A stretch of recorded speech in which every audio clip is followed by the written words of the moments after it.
자기 범죄 수사를 받아서 아무리 다급하더라도 더불어민주당의 대표까지 지내신 분이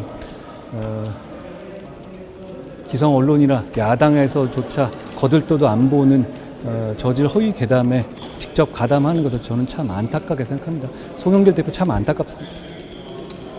민주당에서는 이재명 대표 영장 청구한다면 7월 말에서 8월 중순 사이에 해라 이렇게 주장하는데, 우선 이재명 대표에 대한 범죄 혐의 수사는 민주당과는 무관한 이재명 대표의 성남시장 시설의 지역 토착 비리 수사입니다.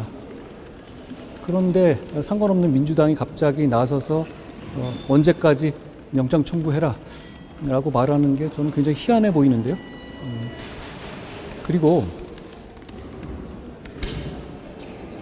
4번 연속 방탄해놓고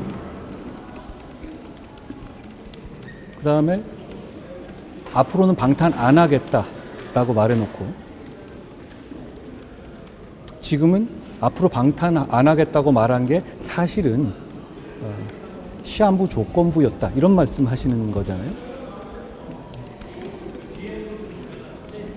범죄 수사는 범죄 혐의를 규명해서 책임을 묻는 절차지 범죄 수사 받는 사람의 기분 맞춰준 절차는 아닙니다. 어제 이 법사위에서 민주당 의원님들이 저한테 질의하셨던 그런 말씀이시죠.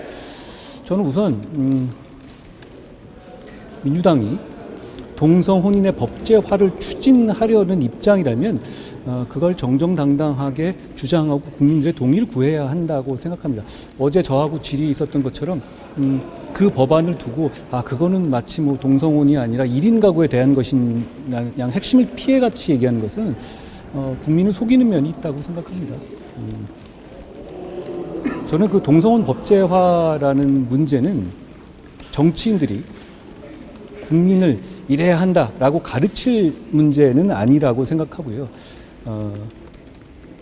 지금 현재 많은 국민들이 어떻게 생각하고 어떻게 받아들이고 있느냐 그것을 가장 중요하게 생각해야 한다고 생각합니다. 어떤 소수자를 보호한다는 것과 그거를 법제화해서 어떻게 구현해 나가는 문제는 조금 다른 차원의 문제이고 그거야말로 사회적 합의가 필요한 부분이라고 생각합니다. 제가 그동안에 이 문제에서 여러 차례 말하는 것을 다시 스크립트에 보시면 전 중국이라고 말한 적은 한 번도 없습니다. 이 문제는 내국인에게 가장 중요한 헌법상 권리를 부여하는 방식과 원칙과 태도에 관한 것이거든요. 저는 그 기준이 상호주의의 원칙이어야 한다고 생각하고 그 부분은 글로벌 스탠다드라고 생각합니다. 중국이 그 영주권에 따른 투표권을 가장 많이 받는 포션을 차지하고 있긴 하지만 중국의 문제가 아니라 일반적인 다른 모든 외국인 영주권자에 대한 얘기라는 말씀을 드립니다. 뭐 그랬을 때 제가 말하는 거에 뭐 모순점이 있거나 그러지는 않을 것 같은데요. 우리 국민이 받는 대우만큼을 대우해줘야 우리 국민들도 그 국가에서 더 해외에서 더 좋은 대접을 받을 수 있지 않겠습니까?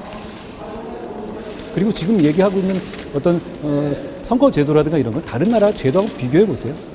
우리나라처럼 하는 나라는 없을 겁니다. 그러니까 적어도 거주 요건을 둔다든가 이런 식으로 하지 실제로 보면 우리나라 같은 경우는 영주권 일단 따놓으면은 그냥 평생 외국에 살아서 가끔 오면서 투표도 가능하거든요. 저는 그게 우리 헌법에 부합하는 헌법 정신에 부합하는 선거 제도 운용이라고 생각하지 않습니다.